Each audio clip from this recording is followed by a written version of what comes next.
दर्शन नमस्ते अनि न्यानो माया छ। म खड्गबहादुर पुन मगर खबपु, नेपाली कथानक चलचित्र मिज्जूको कलाकार।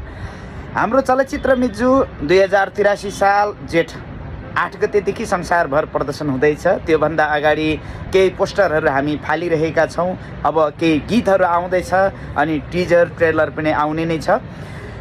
पहिलो कोसेलीको रूपमा असाध्यै मिठो गीत कृष्ण बम मल्ल अनि मेलिना राईको आवाजमा रहेको हामी सबैजना कलाकारहरू नाचेको गीत गैरा गरे काइली यति राम्रो गीत छ कि ओइसा डिजिटलमा गएर सबैजनाले हेरिदिनु हुनेछ र प्रतिक्रिया दिनुहुनेछ। टिकटक बनाइदिनु होला, रिल्स बनाइदिनु होला र नेपाली कथानक चलचित्रलाई माया गरिदिनु होला।